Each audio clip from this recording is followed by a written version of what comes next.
이제 지난주까지 그 룻기가 끝이 나고 오늘부터 이제 사무엘 상하에 들어가게 됩니다.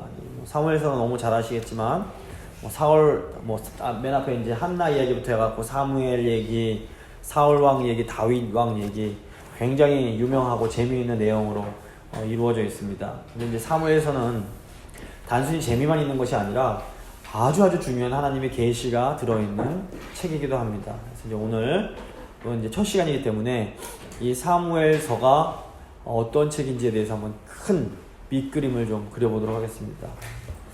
먼저 사무엘서의 중요성, 사무엘서가 도대체 왜 중요한 책인지를 한번 생각해 보겠습니다.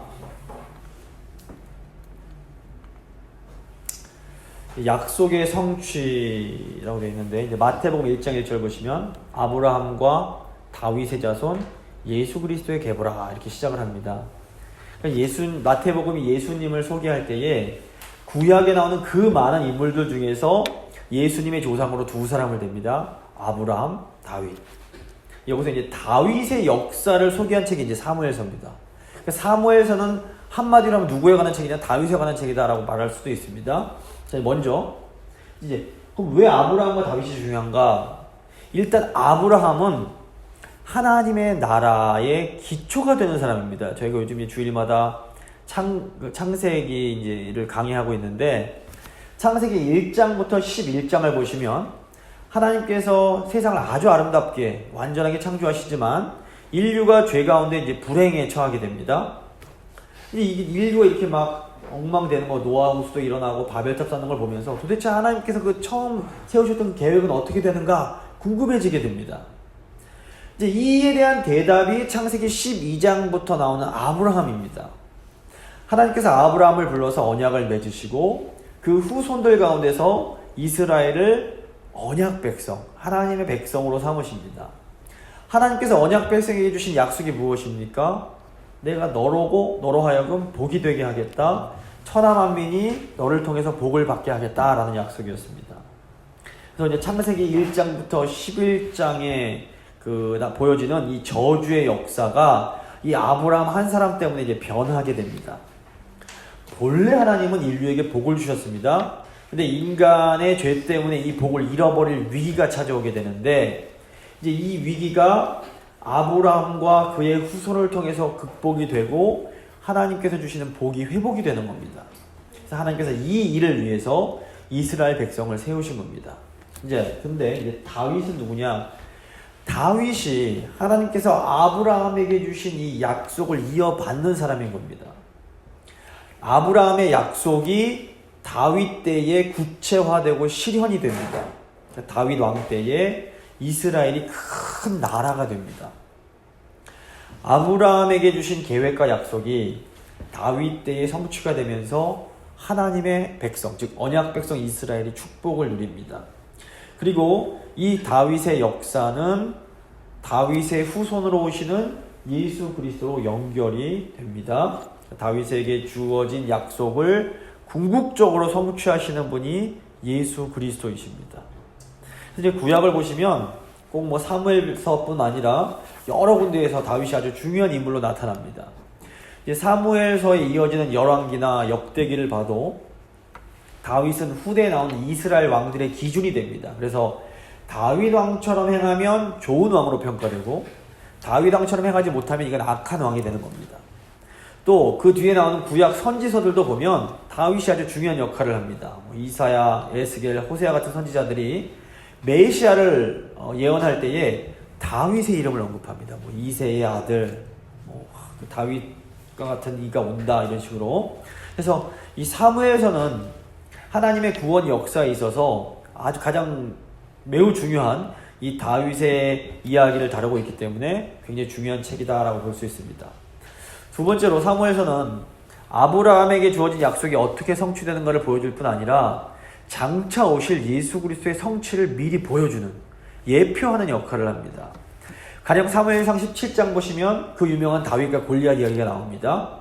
근데 이제 골리앗이 대표하는 블레셋은 하나님의 나라를 대적하고 하나님의 나라를 무너뜨리려고 하는 세력을 상징합니다. 따라서 골리앗을 물리친 사건, 다윗이 골리앗을 물리친 사건은 예수 그리스도께서 죄와 사망의 권세를 물리치신 사건의 예표, 그림자라고 볼 수 있습니다. 또 뭐 사무엘서 보시면 다윗이 많은 전쟁에서 승리해서 구약의 하나님 나라인 이스라엘 나라를 세우게 됩니다. 이건 역시 신약에서 예수 그리스도께서 성취하실 하나님의 나라의 도래를 예표한다고 볼 수 있습니다. 이런 의미에서 사무엘서는 중요합니다. 또 세 번째로 사무엘서는 다윗의 왕권을 통해서 이 하나님 나라의 왕됨, 왕권이 무엇인지를 보여주기 때문에 중요합니다. 다윗의 왕권은 예수 그리스도의 왕권의 예표, 맛보기라고 볼 수 있습니다. 왕으로서의 다윗의 역할을 잘 이해하면 신약의 예수 그리스도의 왕의 역할을 더 잘 이해할 수 있습니다. 다윗은 신정적인 왕으로서 이 다윗 당시의 그 주변 국가들의 왕과는 근본적으로 다른 왕이었습니다. 다윗의 왕권은 인간의 통치가 아니라 하나님의 통치를 실현하는 왕권이었습니다.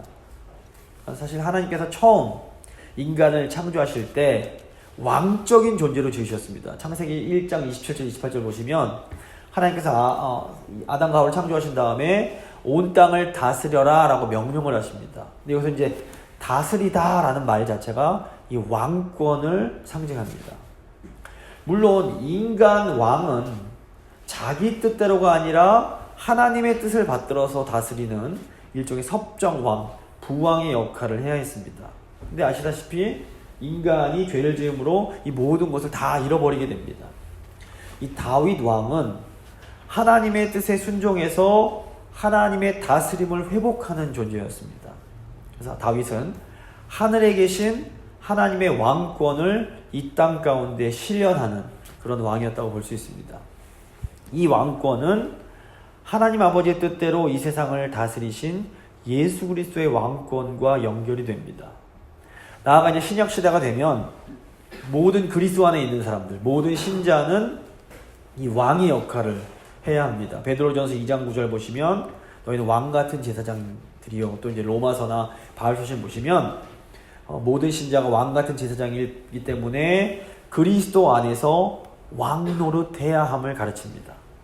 예수 그리스도와 연합한 사람들은 이 땅에서 왕 노릇을 해야 됩니다.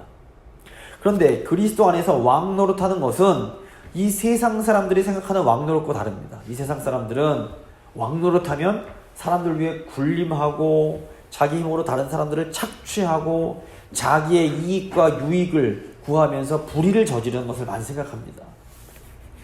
하지만 그리스도 안에서의 왕 노릇은 전혀 다릅니다. 그렇다면 우리가 어떻게 왕 노릇해야 됩니까? 이 사무엘서를 잘 읽어보면 오늘날 우리가 이 사회 속에서 어떻게 왕 노릇해야 될지를 배울 수 있게 됩니다.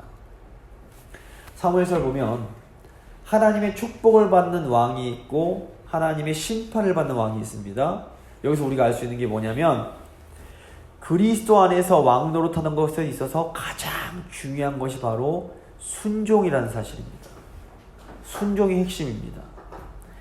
처음에 인간이 창조되었을 때에 인간에게는 왕의 지위가 있었습니다. 근데 이 왕의 지위를 박탈될 수밖에 없었던 그 이유가 바로 불순종 때문이었습니다.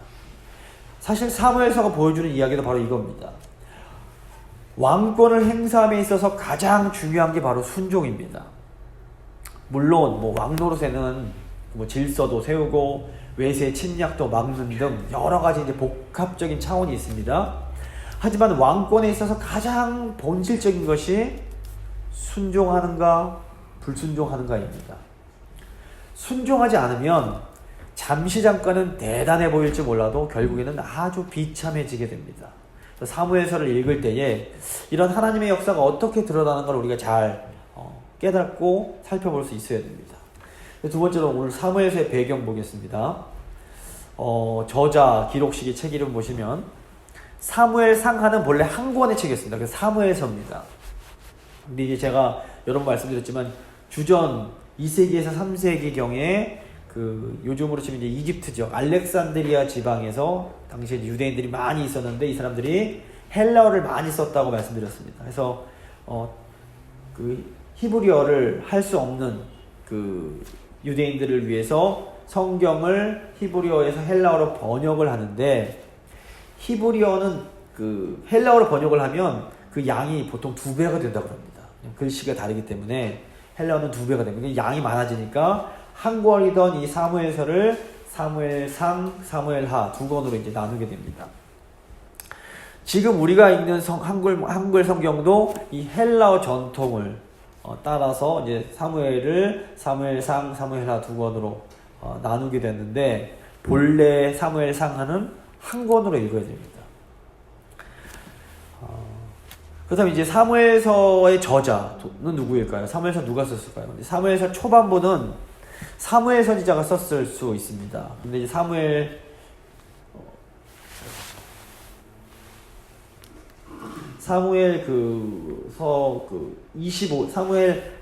25장 1절 또 사무엘상 28장 3절을 보시면 사무엘 선지자가 죽는 내용이 나옵니다. 모세오경 후반부에 모세가 죽는 내용이 나오는 것처럼 사무엘상 25장 보시면 사무엘이 죽음에 온 이스라엘 무리가 모여 그를 두고 슬피 울며 뭐 이런 내용이 나오고 사무엘상 28장 3절 보셔도 사무엘이 죽었으므로 온 이스라엘이 그를 두고 슬피 울며 뭐 이런 식으로 내용이 나옵니다.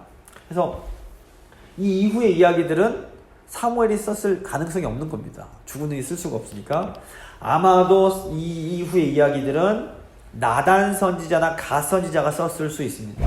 역대상 29장 29절 보시면 다윗 왕의 행적은 처음부터 끝까지 선견자 사무엘의 글과 선지자 나단의 글과 선견자 갓의 글에 다 기록되고 이렇게 이제 보면 사무엘 선지자도 쓰고 그 뒤에 뭐 나단 선지자나 갓 선지자도 다윗 왕에 관해서 이제 썼다라는 것을 알 수 있습니다. 근데 문제는 누가 언제부터 어디까지 누가 썼는지 저희가 알 수 없다는 겁니다. 그렇다면 이제 사무엘서가 언제쯤 기록되었을까요? 사무엘상 27장 6절을 보시면 이런 내용이 나옵니다.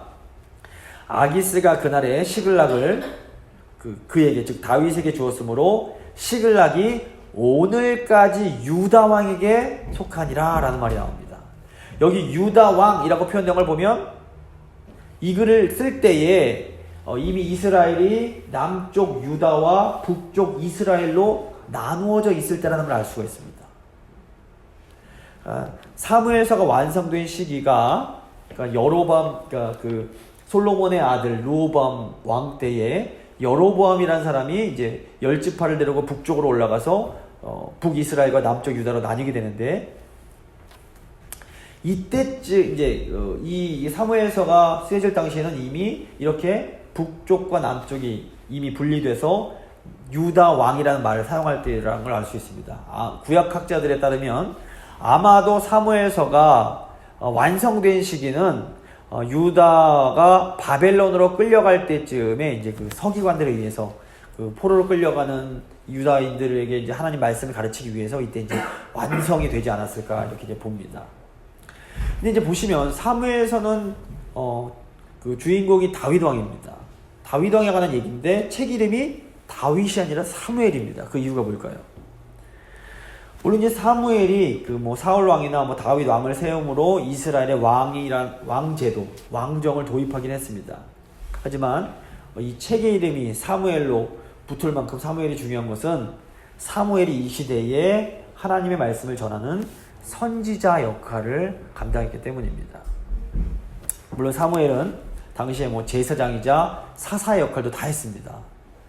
하지만 이 왕정이 도입되는 데 있어서 가장 중요한 역할을 한 게 뭐냐면 하나님의 말씀을 전하는 선지자의 직무였습니다. 사무엘상 12장 14절 보시면 사무엘이 이렇게 말합니다. 너희가 만일 여호와를 경외하여 그를 섬기며 그의 목소리를 듣고 여호와의 명령을 거역하지 아니하며 또 너희와 너희를 다스리는 왕이 너희 하나님 여호와를 따르면 좋겠지만은 너희가 만일 여호와의 목소리를 듣지 아니하고 여호와의 명령을 거역하면 여호와의 손이 너희의 조상들을 치신 것 같이 너희를 치실 것이라. 사무엘 선지자가 지금 뭐라고 그러냐면 왕과 백성들이 여호와 하나님의 목소리를 청종하면 참 좋겠지만 불순종하면 너희가 곧 반드시 매를 맞게 될 것이다 라고 이제 선포를 하는 겁니다. 이 선포는 전형적인 구약 선지자들의 메시지와 똑같습니다. 그래서 사무엘서 전체는 이 선지적 메시지가 이스라엘의 왕들에게 어떻게 이루어지는가를 이제 보여줍니다. 그래서 사무엘서는 단순한 역사책이 아니라 그 중심에 뭐가 있냐면 선지자적 메시지가 들어있습니다. 그래서 이제 히브리 성경의 전통에서 보면 이 사무엘서가 주로 역사의 이야기를 다루고 있음에도 불구하고 역사서로 하지 않고 선지서에 편입을 시킵니다. 그래서 이스라엘의 역사가 단순한 역사 이야기가 아니라 하나님의 말씀이 선포되는 도구라는 것을 우리가 알 수 있습니다. 이제 시대적 상황을 보겠습니다. 사무엘서는 사울 왕과 다윗 왕이 활동하던 주전 11세기부터 10세기 중반까지를 배경으로 합니다. 그러니까 사무엘서는 실제 역사 속에서 일어났던 이스라엘의 사회적, 정치적, 종교적 변화들을 이 선지자의 관점에서 기록한 겁니다. 우리는 역사가 우연히 일어나는 것이 아님을 알아야 됩니다. 이런 역사적 사건들은 온 세상을 창조하시고 주관하시는 하나님의 경륜 가운데 일어나는 사건들입니다. 그러니까 인간의 역사는 하나님의 약속이 이루어지는 일종의 무대와 같습니다. 창세기 12장에서 하나님께서 아브라함에게 내가 너로 하여금 큰 민족, 큰 나라를 이루게 하겠다 말씀하십니다. 여러 번 보신 말씀입니다. 창세기 12장 2절. 내가 너로 큰 민족을 이루고, 이게 나라라는 의미가 있습니다. 내게 복을 주어 내 이름을 창대하게 하리니 너는 복이 될지라. 하나님이 아브라함한테 내가 너한테 큰 나라를, 큰 네이션을 만들어주겠다. 창세기 15장 보시면 또 5절에 글리끌로 밖으로 나가 이르시되 하늘을 우러러 뭇별을 셀 수 있나 보라. 또 그에게 이르시되 내 자손이 이와 같으리라. 그러니까 창세기 15장에서 하나님은 아브라함에게 너에게 별처럼 많은 후손을 주겠다. 그렇게 말씀하십니다. 창세기 17장으로 가시면 6절 보시면 하나님께서 아브라함의 아내 사라에게 여러 민족의 어머니가 되게 하고 그로부터 민족의 왕들이 나올 거다라고 말씀하십니다. 이제 주일에 기억나실 겁니다. 창세기 17장 16절. 내가 그에게 복을 주어 그가 내게 아들을 낳아주게 하며 내가 그에게 복을 주어 그를 여러 민족의 여러 나라의 어머니가 되게 하리니 민족의 여러 왕이 그에게서 나리라. 그러니까 하나님은 아브라함 때부터 이미 왕이 통치하는 큰 나라를 세울 계획을 가지고 계셨고 이 계획을 아브라함과 사라에게 계시해 주셨던 겁니다. 창세기 18장 18절 보시면 아브라함은 강대한 나라가 되고 천하 만민은 그로 말미암아 복을 받게 될 것이 아니냐. 이렇게 이제 하나님이 또 말씀을 하십니다. 그래서 아브라함의 후손을 통해서 크고 강한 나라를 세우시겠다는 계획이 언제 이루어지냐면 다윗의 시대에 비로소 성취가 되는 겁니다. 그러니까 하나님께서 계획하셨던 일들이 때가 참에 역사 속에서 이루어지는 겁니다. 그러니까 이것이 하나님께서 역사를 이루어 가시는 방법입니다. 그 안에 여러 가지 사사시대의 어려운 일들도 있지만 결국에는 하나님께서 하나님의 뜻을 이루시는 겁니다. 지금도 사실 수많은 복잡 다단한 역사 속에서 하나님의 그 뜻이 아무 차질 없이 하나하나 이루어져 가고 있는 겁니다. 신약에서도 때가 참에 예수님께서 오셔서 그 구원의 역사를 완성하시고 또 이제 오늘날에는 교회를 통해서 하나님의 뜻이 하나하나 이루어지는 겁니다. 우리가 볼 때는 온통 정말 사사시대 같이 엉망인 것처럼 보이고 그냥 복잡하고 힘들어 보이지만 어두워 보이지만 하나님의 뜻은 지금도 하나님의 역사는 저 깊은 강물이 그냥 흐르는 것처럼 그냥 조금도 굽힘 없이 흘러가고 있는 겁니다. 저희가 소망을 잃지 않으면 되는 겁니다. 자, 이제 사무엘서의 그 좀 내부적 상황을 보겠습니다. 일단 사무엘서의 배경이 되는 시대가 사사시대입니다. 근데 아시다시피 사사시대는 이스라엘이 내부적으로 굉장히 혼란스러웠습니다. 사사기 잘 기억하실 겁니다. 정치적으로도 이스라엘이 분열돼서 12지파의 연합이 다 깨져버렸고 또 이런 가운데 국가적 위기 상태가 이제 여러 가지 차례로 있게 됩니다. 도대체 이게 왜 그럴까요? 왜 하나님 백성들이 이렇게 갈라지고 깨지고 이럴까요? 이제 이게 저희는 그 답을 알고 있습니다. 인간 안에 있는 죄 때문에 그렇습니다. 그러니까 인간이 이렇게 갈라지고 깨지고 이런 것은 인간의 제도의 문제가 아니라 궁극적으로 인간의 부패성, 죄 때문에 그렇습니다. 인간이 부패만 하지 않으면 사실 왕정이 아니라 사사시대도 굉장히 좋습니다. 또 흩어져 있다가 위기가 있으면 모여서 함께 하나 되어서 싸우고 이러면 되는데 인간의 죄가 있으니까 같이 붙을 수가 없는 겁니다. 또 인간이 죄만 없다면 왕이 다스리는 나라도 나쁘지 않습니다. 그 왕이 하나님 뜻대로 다스리고 백성들도 하나님 뜻 가운데 있으면 아무 문제가 없는 겁니다. 오늘날 민주주의도 마찬가지입니다.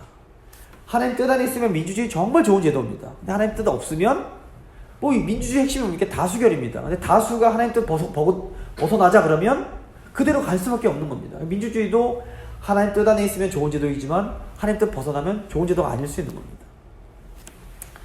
결국 문제가 뭐냐면 이스라엘 백성들이 마음의 할례를 받지 못하는 게 문제입니다.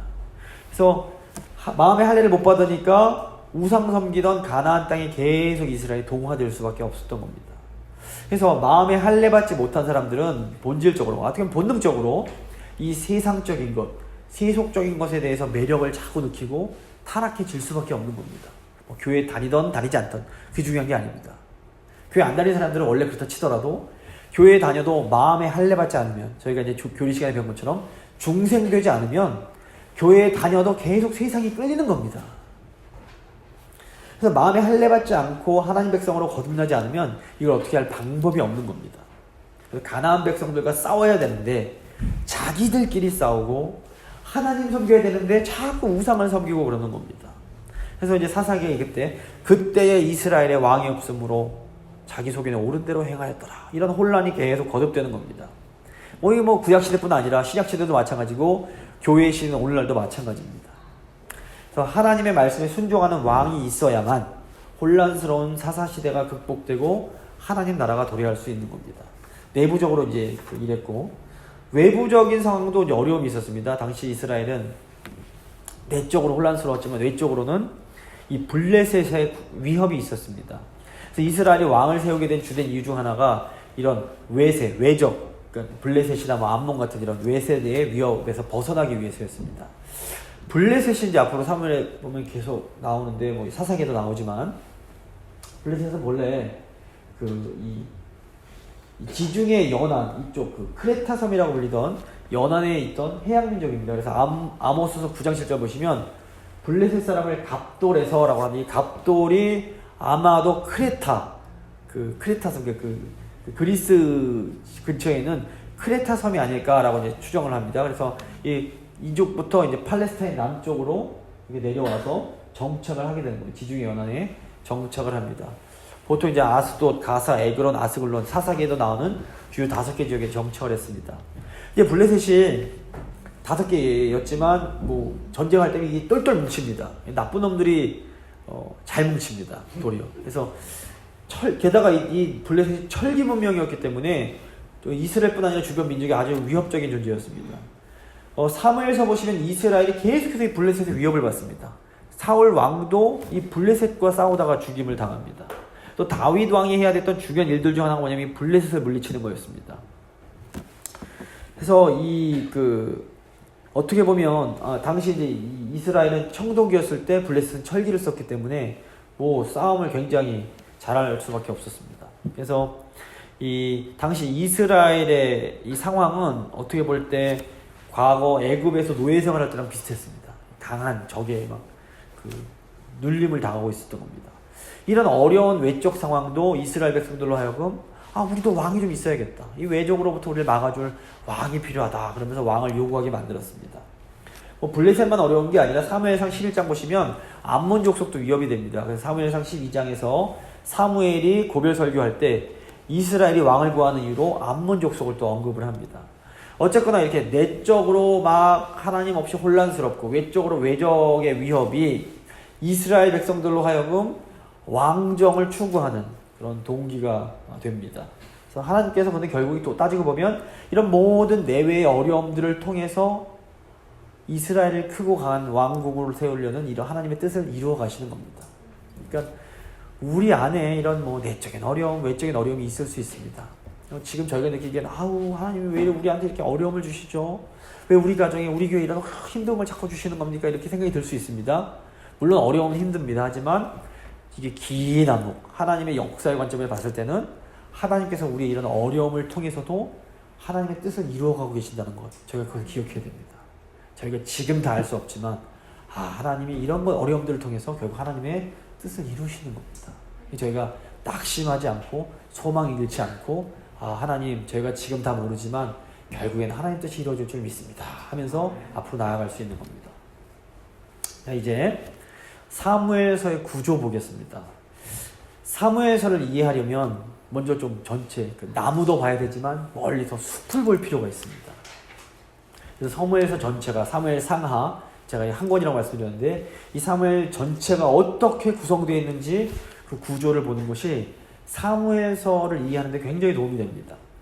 이제 사무엘하 21장, 22, 23, 24 이 4장은 맨 뒤에 나오는 사무엘서의 부록에 해당됩니다. 뭐 이야기가 아니라 특이하게 되어 있습니다.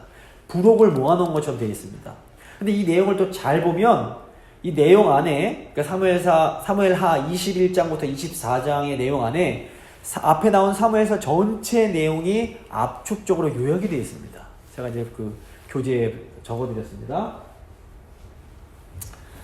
보시면 그 사무엘 이 구조가 제가 이 교차되고 가위 모양으로 히브리 문학이 많이 되어 있다고 제가 여러 번 말씀드렸는데 이것도 똑같습니다. 이렇게 되어 있습니다. 그래서 앞부분 보시면 21장 1절부터 14절까지는 사울의 문제가 나오고 맨 뒷부분 24장 1절부터 25절까지는 다윗의 문제가 나옵니다. 그리고 중간 블레셋 문제가 나오고 21장 15절부터 22절까지 그리고 또 B-다시 보면 23장 8절부터 30절까지 우리아 장군에 대한 내용이 나옵니다. 그리고 가운데는 2개의 시가 나옵니다. 이 구성이 우연히 그냥 대충 넣었는데 이렇게 된 게 아닙니다. 사무엘서를 쓴 저자가 의도적으로 목적을 가지고 이렇게 배열을 한 겁니다. 이 시를 중심으로 이 앞부분은 다윗 왕권이 확립되는 내용이고 시의 뒷부분은 다윗 왕권이 위기를 맞는 내용으로 되어 있습니다.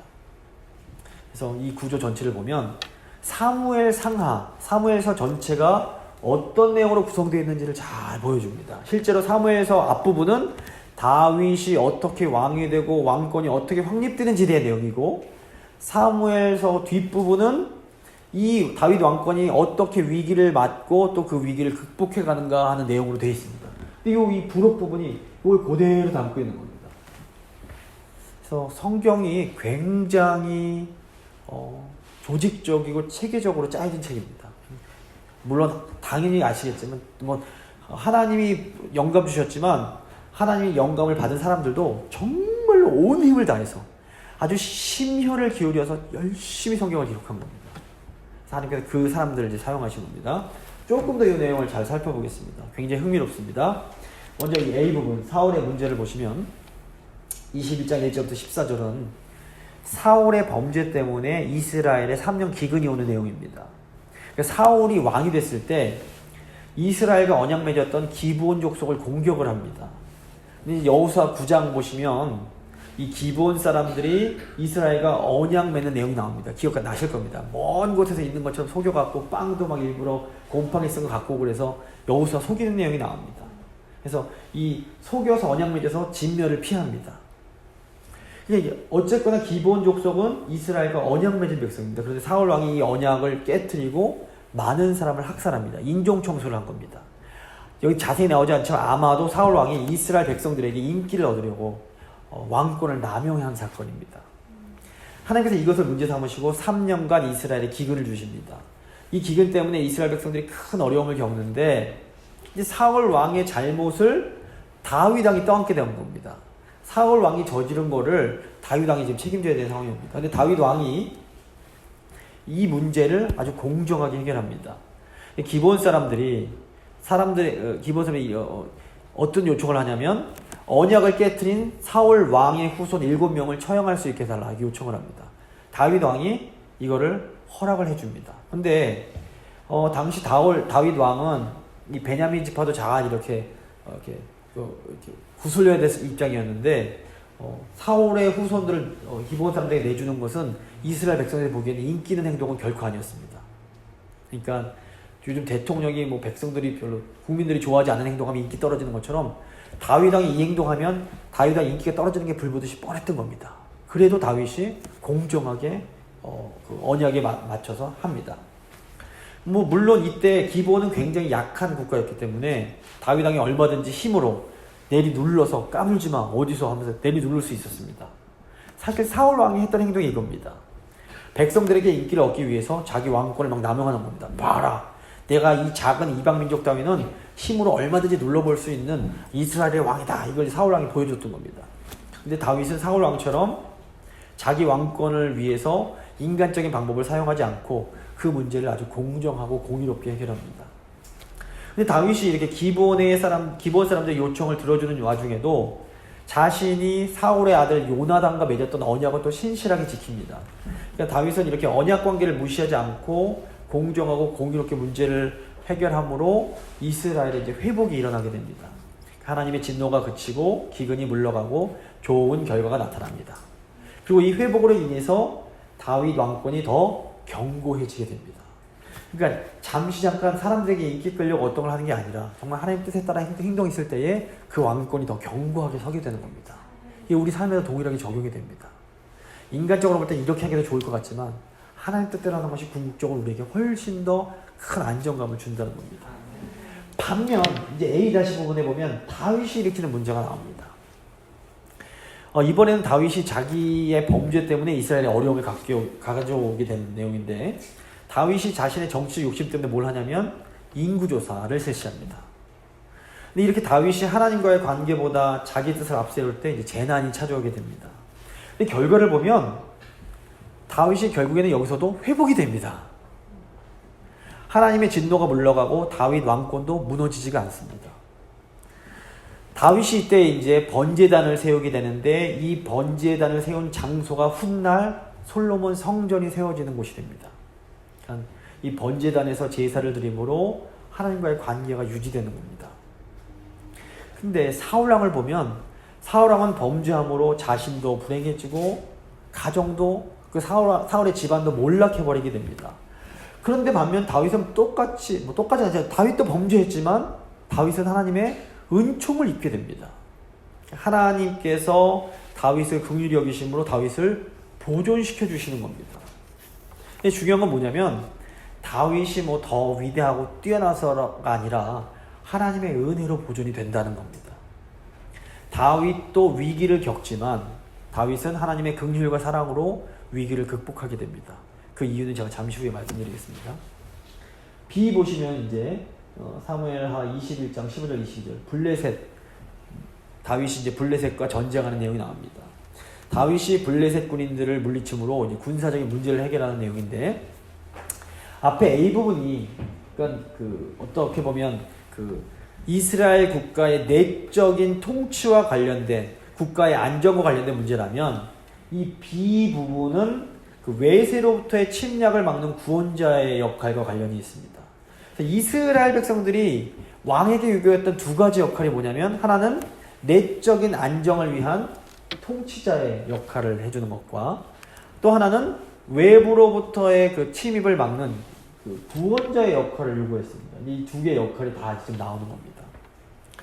근데 B 보시면 다윗이 이방 군대들과 전쟁하는 내용이 나오는데 가장 마지막에 보면 사무엘하 23장 39절에 다윗이 죽인 우리야 장군의 이름으로 끝이 납니다.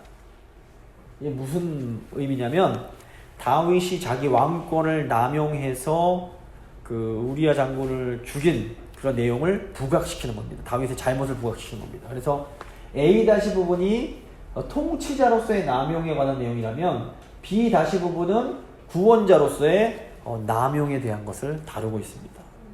근데 놀랍게도 중요한 건 뭐냐면 여기서도 다윗은 하나님의 긍휼로 회복이 됩니다.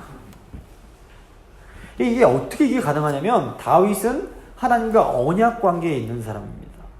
이것은 다윗이 하나님의 선택을 받은 사람이라는 걸 의미합니다. 그러니까 하나님의 선택을 받은 사람들은 멸망하지 않습니다. 그렇다고 죄져도 되는가? 절대 그건 아닙니다. 하나님 선택받은 백성이라도 범죄하면 아주 끔찍한 징계와 고통을 겪습니다. 다윗도 죄진 다음부터는 그냥 정신이 없습니다. 막 이리 치고 저리 치고 막 아들이 배신하고 막 난리가 납니다. 정말 혹독한 아픔을 겪습니다. 하지만 그러더니 결국 하나님께서 다시 다윗을 회복시켜 주십니다. 그러니까 다윗 왕권의 소망은 전적으로 하나님의 긍휼하심에 있는 겁니다. 그러니까 자기 자식은 매를 치더라도 죽일 수는 없는 겁니다. 이 굉장히 저에게 중요한 의미가 있습니다. C 부분은 이제 그 중심에 해당하는 부분인데, 다윗의 감사시입니다. 다윗의 감사시 그 표제어를 22장 1절 보시면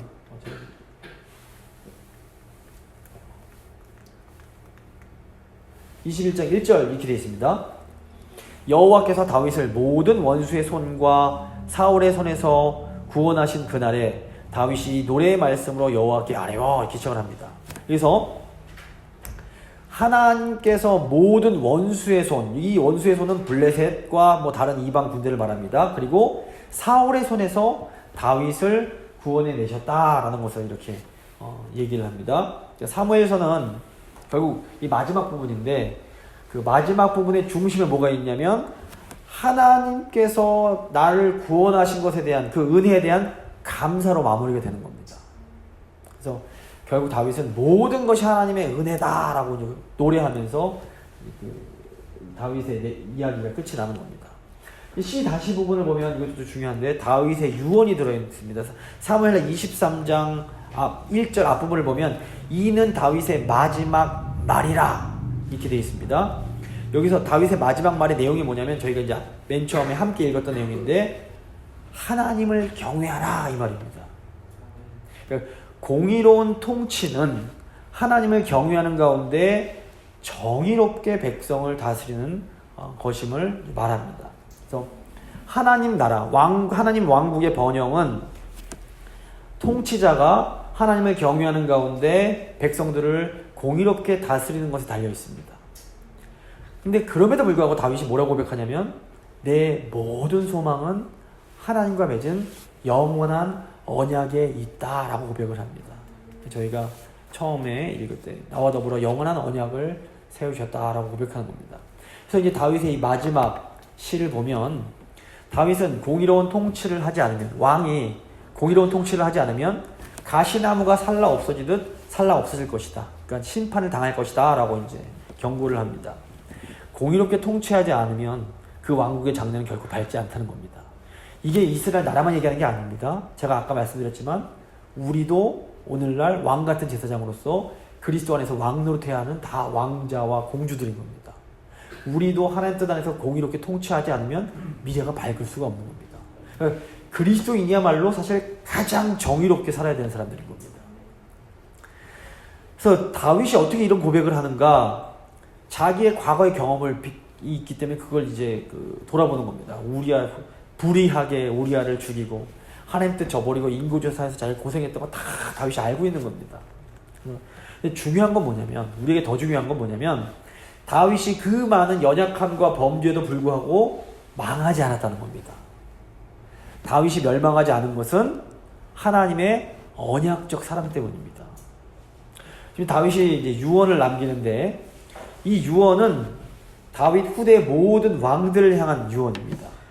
그래서 이제 다윗의 마지막 말이라고 할 때 이 말이 다바르, 히브리어로는 선지자의 말씀과 똑같은 단어입니다. 다윗의 마지막 말씀이라. 그러니까 다윗이 선지자로서 후대를 향해서 알려주는 겁니다. 그러니까 이 다윗의 마지막 말씀은 이스라엘의 모든 왕들뿐 아니라 그리스도 안에서 세상을 통치해야 할 모든 성도들이 귀담아 들어야 될 말인 겁니다. 이 말을 절대로 무시하면 안 됩니다. 결론이 뭡니까? 사무엘서가 보여주는 이 이스라엘 하나님 나라의 왕국을 떠받치는 두 개의 기둥이 있습니다. 하나는 하나님 말씀에 따른 정의로운 통치입니다. 그러니까 말씀에 순종하면서 정의롭게 살아야 되는 겁니다. 공의롭게, 정의롭게 사는 것, 이게 중요합니다. 또 다른 기둥이 뭡니까? 하나님의 언약적인 사랑입니다.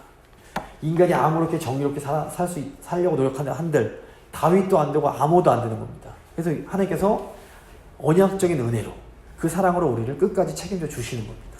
그래서 하나님 나라는 두 가지로 가는 겁니다. 은혜로 구원받지만 은혜로 구원받은 백성은 하나님 뜻대로 정의롭게 살아가는 겁니다. 자, 이제 다음 주부터 이 큰 그림을 가지고 사무엘서 1장부터 들어가겠습니다. 오늘 말씀 마무리 짓겠습니다. 사무엘서는 아브라함에게 주신 약속의 성취라는 의미에서, 또 장차 오실 메시아를 예표한다는 의미에서, 또 하나님의 나라의 왕권을 보여준다는 의미에서 참으로 중요한 책입니다. 또 사무엘서는 하나님께서 이스라엘의 역사를 통해서 하나님의 뜻을 이루시고 또 오늘 우리에게 이 이스라엘의 역사를 통해서 말씀해 주신다는 의미에서도 참으로 중요한 책이라고 볼 수 있습니다. 사무엘서를 보면 그 하나님의 선택을 받은 백성이 그 연약함에도 불구하고 멸망하지 않는 것은 오직 하나님의 그 언약적인 은혜 때문이라는 것을 잘 보여줍니다. 저희도 하나님의 창세전 하나님 선택받고 하나님의 백성으로 부름받은 사람들입니다. 저희도 때로 실수도 하고 죄도 짓고 또 이게 다 마찬가지인데 그래도 저희는 멸망하지 않습니다. 하나님의 그 언약적 은혜가 우리를 꽉 붙들고 있기 때문에 그렇습니다. 그렇다고 우리가 막 죄져도 띵까띵게 죄지고 하고 싶은 거 다 해도 되느냐? 절대로 그건 아닙니다. 죄 지으면 누가 고통받습니까? 저희가 얻어맞는 겁니다. 저는 그래서 저희 성도님들이 절대로 죄 안 지셨으면 좋겠습니다. 저를 포함해서. 매 안 맞고 도리어 하나님 뜻 안에서 정말 왕성하게 정말 그 다윗이 잘할 때처럼 그 공의롭게 잘 가정도 다스리고 교회도 잘 통치해서 정말 하나님 뜻을 온전히 이루어가는 아름다운 하나님의 나라가 저희 교회 가운데 이루어지고 하나님 기뻐하시는 그 교회의 모습을 잘 왕성하게 보여지는 그런 교회가 될 수 있기를 간절히 소망합니다. 지금 기도할 때 하나님 저희와 언약 맺어주신 건 너무 감사합니다. 저희 하나님 손에 있기 때문에 절대로 망하지 않습니다. 하지만 저희가 이것만 믿고 까불지 않고 정말 하나님 말씀 잘 순종하여서 하나님 뜻 잘 이루어가는 정말 멋진 교회, 아름다운 교회 될 수 있도록 하나님 도와주십시오. 한번 간절한 마음으로 기도하겠습니다. 기도하시겠습니다. 하나님 아버지, 저희를 하나님의 언약 백성으로 불러주시고 하나님 자녀 삼아주신 것 진심으로 너무 감사합니다. 하나님 저희가 하나님 백성이기에 저희는 연약함으로 넘어지고 죄를 지을지라도 멸망할 수 없습니다. 하나님의 그 능력의 오른팔이 저희를 꽉 붙잡고 계시기 때문입니다. 하지만 하나님 저희가 이것만 믿고 함부로 죄지는 어리석은 길로 가지 않을 수 있도록 주여 도와주시옵소서. 아버지, 죄에는 반드시 정말 무서운 대가가 있습니다. 그래서 하나님께서 죄짓지 말라고 말씀에 순종하라고 계속해서 거듭거듭 저에게 강조하시는 겁니다. 하나님, 저에게 하나님의 음성에 귀 기울이고 성령 충만함으로 아버지 하나님 말씀에 순종하여 공의롭게 이 땅을 다스리기 원합니다. 공의로 가정을 다스리고 공의로 일터를 다스리고 공의로 교회를 다스릴 수 있도록 주여 도와주시옵소서. 그래서 정말 저희가 하나님 보실 때 정말 아름다운 하나님 나라, 크고 강한 나라가 되어서 많은 사람들에게 하나님의 그 영광스러운 복을 나누어 주는 정말 그 사명 잘 감당하는 저희 교회 될 수 있도록 주여 도와주시옵소서. 저희 성도님들 한 분 한 분 주님 능력의 오른팔로 붙들어 주사 성령으로 충만하게 하사 하나님의 그 아름다운 뜻을 이루며 이 땅의 천국을 누리며 살아가는 모든 성도들 되실 수 있도록 주여 함께하여 주시옵소서. 주님의 감사드리며 귀하신 주 예수 그리스도의 이름으로 기도드립니다.